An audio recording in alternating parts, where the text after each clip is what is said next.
So today we're going to be talking about happiness and personal health, which I know sounds hilarious. You're like, what does that even mean? You'll see. All right, so Byron Katie, has anyone heard of her? She's a famous author. Carol has? No one else? Okay. She teaches that when we argue with reality, we lose, but only every single time. Okay, so think about that for a minute. When the thing happens that we wish did not, there is no amount of hoping, praying, pleading, wheeling, and dealing that we can do to undo what has already happened. And so when we spend our time wishing what happened didn't happen, we are losing. We lose our power, we're giving away our power, we're stuck, we're not able to problem solve, and so we're just wasting time. And we lose every time that we fight with reality. So we lose every time we think thoughts like this. I should have blank. He shouldn't have blank. She needs to what? That shouldn't have happened. Anytime we hang out in these thoughts, then we just keep ourselves stuck and we're losing a fight because we cannot win against reality because reality already happened. Okay? So whenever we think these thoughts, we create our own personal hell. And our hell is so far from reality that we have no power at all. And we can't think to even problem solve. So remember that there's 3 types of business. There's my business, there's your business, and there's God's business. And when I am worried about what you are doing, then I'm not in my business and I'm not living my life. So if I'm worried about someone else's business, there's no one that's worried about mine. But really, that's my job.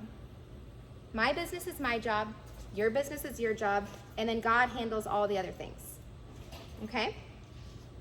So how else do we create our own personal hell? Now that you're thinking about this, think about what you do in your life and your thought patterns and habits that you have that really are self-sabotaging. And think about the hell that you create for yourself. Because we all do it. You know why? Because we're humans. And that's just the human experience. Remember, it's 50-50. 50% positive emotion, 50% negative. So another way that we create a hell for ourselves is through procrastination.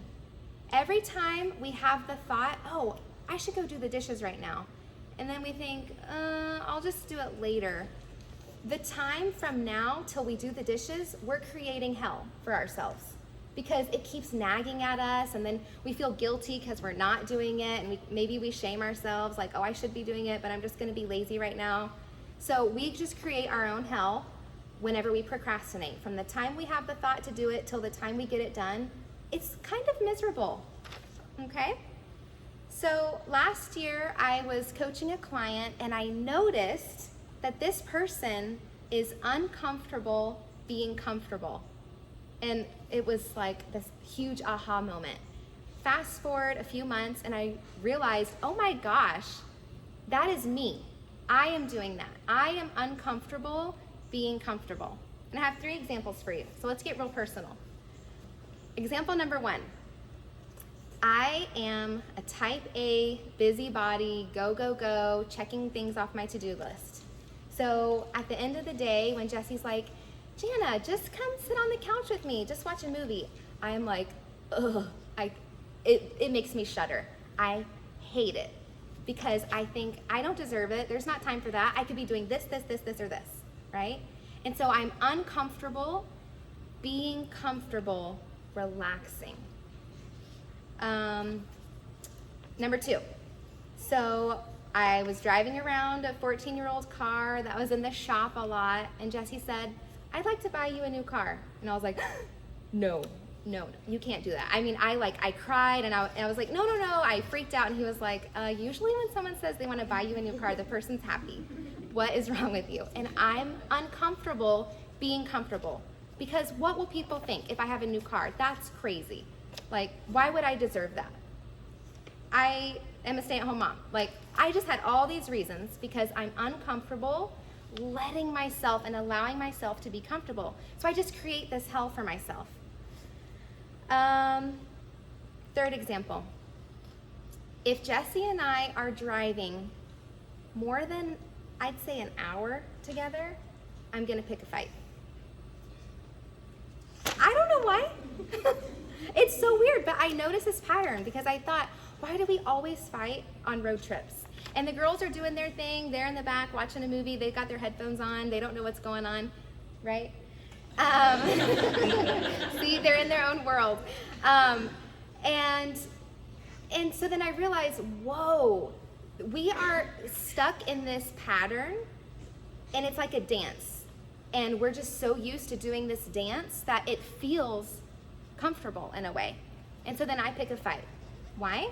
Because really, during that drive, when the girls are occupied and he and I are stuck together and he can't be looking at his phone, it's like, honestly, this beautiful opportunity that I could connect with my husband in this intimate way of deep conversation because we're stuck in a vehicle together. But sometimes I sabotage that. And it's like I'm scared of that comfortability. I'm always scared that there's something bad right around the corner. And so if I can make myself uncomfortable right now, then maybe that will cancel out the future bad thing that's gonna happen to me. Crazy, right? I was shocked when I came to this realization for myself, and I realized I'm creating my own hell by making myself uncomfortable ahead of time. So, let's talk about happiness. What do you think happiness is? I'd love to hear your answers. What is happiness? No one knows what happiness is? Millie's smiling at me. Millie, what is happiness? Something that makes you happy, like something you enjoy, like your hobby. For me, it would be crocheting or doing dot-to-dots. So hobbies and enjoyment is happiness. What else is happiness? The beach. The beach, yep. Does anyone ever say, I just want them to be happy? Like, what's your goal for your kid? I just want them to be happy. Anyone ever say that? Yeah. Giving them what they need, what they want. Yeah. Okay. Contentment. Very good. And why do you want to feel those things? Why do you want happiness, enjoyment, contentment, hobbies, beach? Why do you want any of it?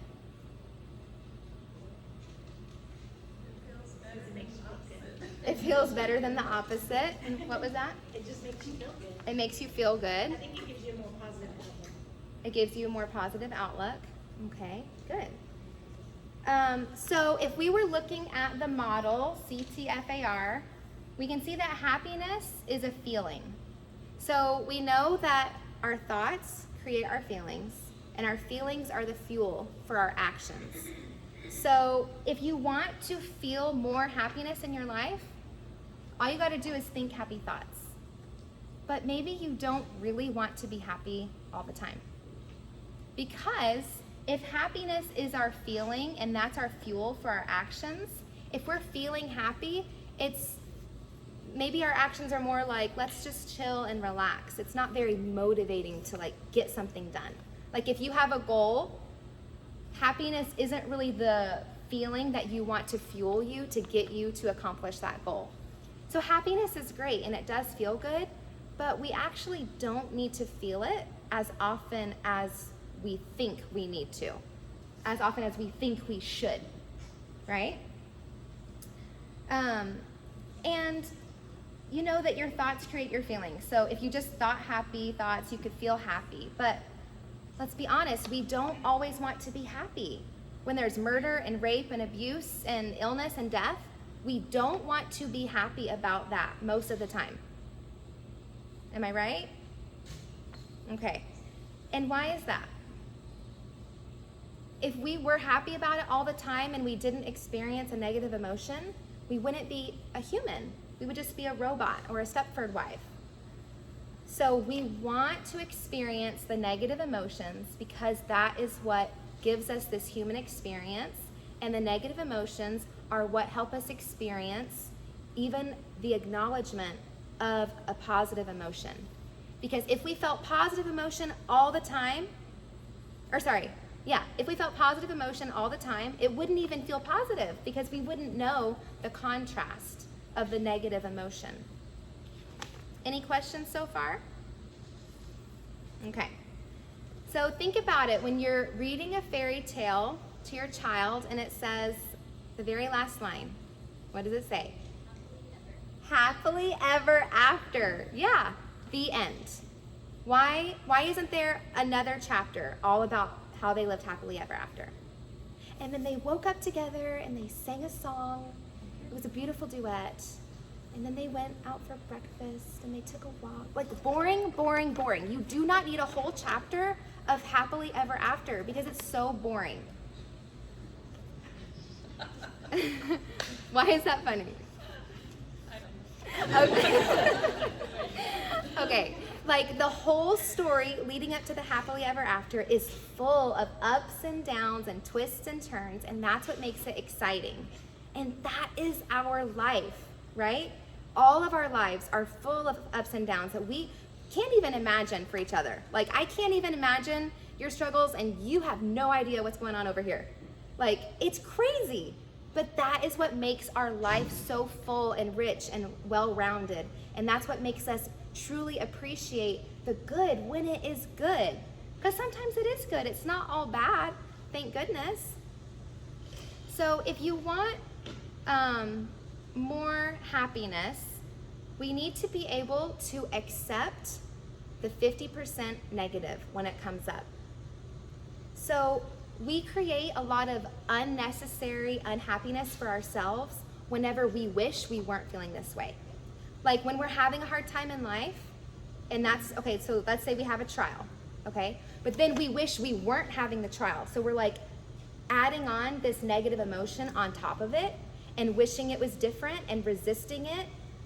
And then we're just layering and layering all these negative feelings. Instead of, let's just have the trial. Let's just deal with that.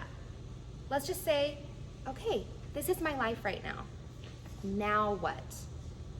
So we create unnecessary hurt and pain and suffering for ourselves whenever we are resisting the trial in our life. So if we're able to accept that trial, then that is what's going to get us more happiness, more acceptance, more self-love, self-acceptance. Okay. So sometimes when I'm hit with a struggle and I'm like, why is this so hard? And then I talk to a friend, sometimes people that aren't even a coach, Patty, and she's like, well, my life coach says this is just a 50-50. And I'm like, oh my gosh, you're using my own stuff on me and you're so right. Thank you. It hits me by surprise too sometimes. And I just realize this is the 50-50 human experience. This is normal. It should not be any other way than exactly what it is. Because for whatever reason, this is what's supposed to teach me something right here, right now. Kinley, she loves Harry Potter. She shared this quote with me from I don't even know. Okay, that guy. And he said that happiness can be found in the darkest of times if only one remembers to turn on the light.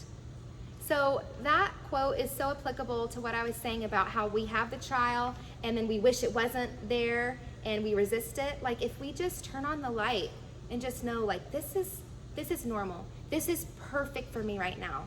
This trial is here for me, for my benefit. When we just turn the light on to it, then we can find the happiness and joy and peace in our life. So sometimes we think, well, I'll be happy if I can just go eat that thing, or if I can go buy that thing, or go do that thing, or go on that vacation, then I'll be happy. But sometimes we do that thing, we eat the thing, we drink the thing, we buy the thing, we do the thing, and we're happy for like a few minutes. But then our negative emotion is just waiting for us as soon as it's done. Like I think if I just eat a brownie, everything will feel better. So I go eat the brownie and then I'm like, okay, well, that was that, and now we're back to negative emotion. It doesn't solve the problem to escape. Like escaping it for that moment or that hour or for that weekend, it doesn't solve the problem because we are resisting the unhappiness. So, the struggle is just to learn how to be content with the unhappy times and to look for, how is this perfect for me right now? How is this lesson going to help me in my life? How is it going to help me to help other people? So there's certain things that give me anxiety. Like, I used to really hate taking my daughter certain places, like certain people's birthday parties. Oh, I just hated it because I didn't want to be around those other moms, didn't want to be around those kids that were really annoying. And so I would hate that I hated going. Does that make sense? So like as soon as I would RSVP, yeah, we're gonna go to the party, I would just feel this dread. And then I would hate myself for feeling dread. I'm like, you should be happy to take your kids to this thing, da da da. But I wasn't, this was like all pre-life coaching. And I would just give myself so much anxiety about doing the thing. Fast forward, now I have this wonderful knowledge in my life. And my daughters were invited to do this homeschool rock dig. Oh my gosh, I hate rocks. I hate them. I think they're so boring. And these moms are like so excited and they're like, this is a geomatic blah blah blah. And I'm like, I could freaking care less. What am I even doing here? But then I had to like check myself and be like, you know what? I'm doing this for my kids. I'm giving them this experience with other homeschool kids that are excited about it. They might like it, they might not. I don't know. It's not for me to decide if they're gonna like it or not. Let me give them this opportunity and let me just hate being here and not hate myself for hating it. Does that make sense? So I was just like, okay, what do I wanna do? I just wanna sit. It was like sunny that day and I got a tan on my face. Farmer tan on my arms. And I just sat and I just enjoyed the sun and I just thought about stuff. I played Words with Friends on my phone. I just let them do their thing for like 4 hours. And then I was like, I think that's good. I think we're good. I think we can go home now. Let's go have some lunch. But I wasn't hating myself for hating the fact that I hate rocks, okay? And I wasn't hating myself for not being the geeked out mom that knows all these facts that can teach your kids all about rocks. I'm like, awesome for that mom and for those kids, not my jam. That's okay. I have other talents that I can teach my kids.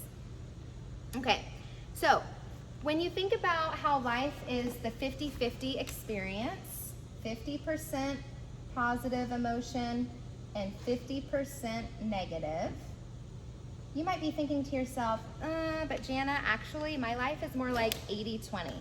Like 80% negative and only 20% positive.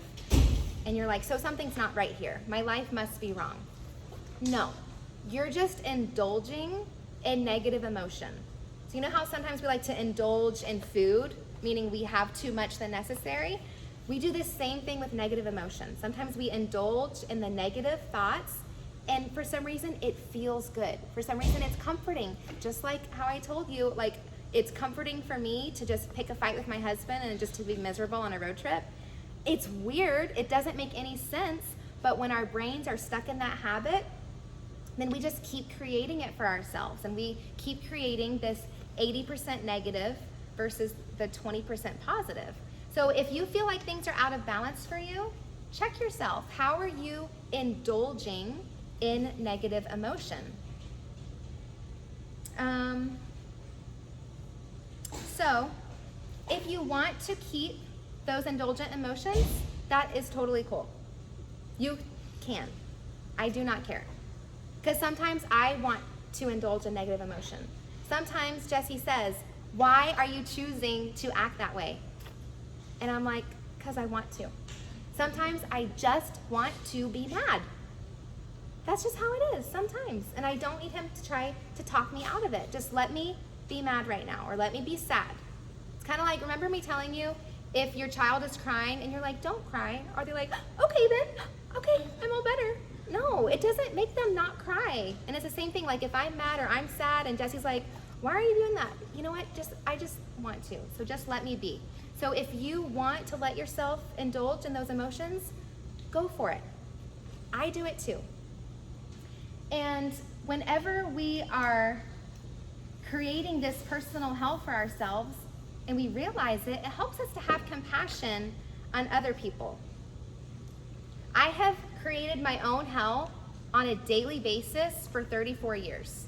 So when I see people struggling, then I know they are just creating their own hell for themselves. And I get it, because sometimes I do it too. So that helps me to show up with love and kindness instead of judgment for them. So I'm aware that I choose my thoughts, and then that helps me to have compassion on other people and no judgment. And sometimes when people are thinking this, it makes so much sense in their mind. They don't realize that they're creating their own turmoil.